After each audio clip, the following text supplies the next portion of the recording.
Hello once again, Bill Pfeiffer speaking. So good to be with you. Let's together make a difference in the world in which we live. Back in 1993, one of my students gave me this book called Hope for the Flowers.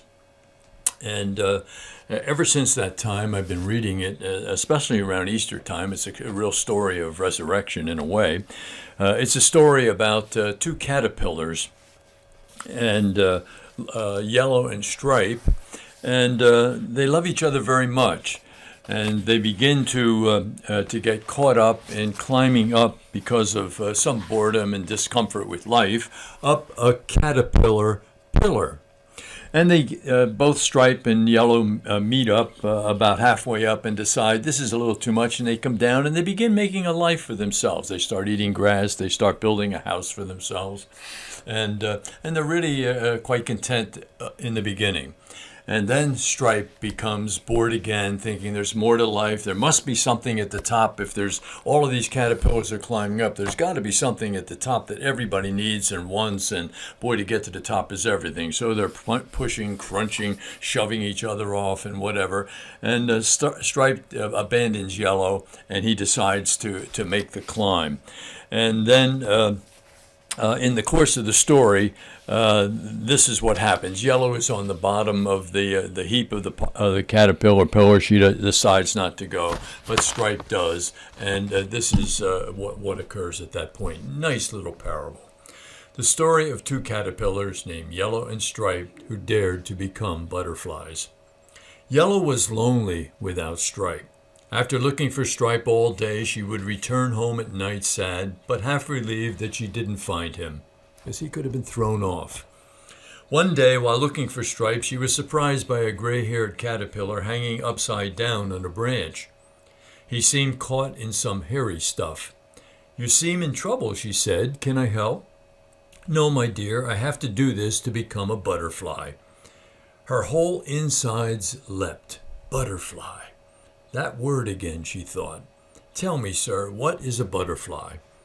"It is what you are meant to become. It flies with beautiful wings and joins the earth to heaven. It drinks only nectar from the flowers and carries the seeds of love from one flower to another. Without butterflies, the world would soon have few flowers." "It can't be true," gasped Yellow. "How can I believe there's a butterfly inside you or me when all I see is this fuzzy worm?" "How does one become a butterfly?" she asked, both anxious and hopeful. "I know there must be more to life than this. You must want to fly so much that you're willing to give up being a caterpillar." "You mean I have to die?" asked Yellow. "Yes and no," he answered. "It looks like you will die, but really you still live. Life is changed, not taken away." Sounds like the resurrection, doesn't it, huh? Some poor caterpillars die without ever becoming a butterfly. Oh, is that a sad story, huh? "And if I decide to become a butterfly," asked Yellow, "what do I do?" "Watch me. I'm making a cocoon. It looks like I'm hiding." Boy, that's secret, silent solitude, huh? A lot of things happen there. "It looks like I'm hiding, I know, but a cocoon is no escape. It's an in-between house where the change takes place. It's a big step since you can never return to caterpillar life. During the change, it will seem to you or to anyone else who might peek that nothing is happening, but the butterfly is already becoming. It just takes time. And there's something else. Once you are a butterfly, you can really love. The kind of love that makes new life. It's better than all the hugging that caterpillars can do." "Oh, let me go and see if I can find Stripe," said Yellow. "Don't be sad," said her new friend. "If you change, you can fly and show Stripe how beautiful butterflies are. Maybe he will want to become one too."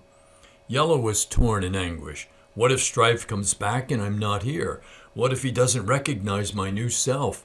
Suppose he decides to stay a caterpillar. At least we can do something as caterpillars. We can crawl and eat. We can love in some way. How can two cocoons get together at all? How awful to get stuck in a cocoon. How could she risk the only life she knew when it seemed so unlikely she could ever become a glorious winged creature? What did she have to depend on?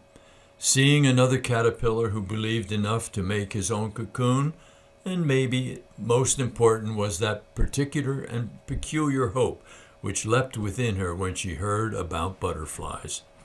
The gray-haired caterpillar continued to cover himself with silky threads.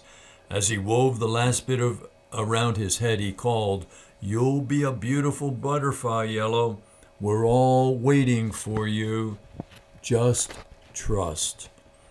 And Yellow decided to risk to become a butterfly. For courage, she hung next to the other cocoon and began to spin her own. Imagine, I didn't even know I could do this. That's some encouragement that I'm on the right track. If I have inside me the stuff to make cocoons, maybe the stuff of butterflies is there too. Isn't that a nice little modern parable? It tells us so much about who we are as a people, who we are as individual people. We're bored. People are bored. People are bored without purpose. People have purpose that leads to nowhere. And you can't give in to that. There's a spiritual life that takes us all beyond all of that. There's a resurrection, a new life. All that matters is that one be born anew. I read something as before I just came in here that kind of says all of this to the executive. It says, the executive who works from 8 a.m. to 8 p.m. every day will be both successful and fondly remembered by his widow's next husband. To what end? You get to the top and you find out there's nothing there. Slow down, look inside yourself, follow the Spirit, get transformed so that you can change and transform others in a very real way, not getting to the top and finding all of the money and prestige and honors that's up there, and it really leads to nothing. Happiness tomorrow, truly, truly, truly, always depends on us doing the truth today. Good to be with you.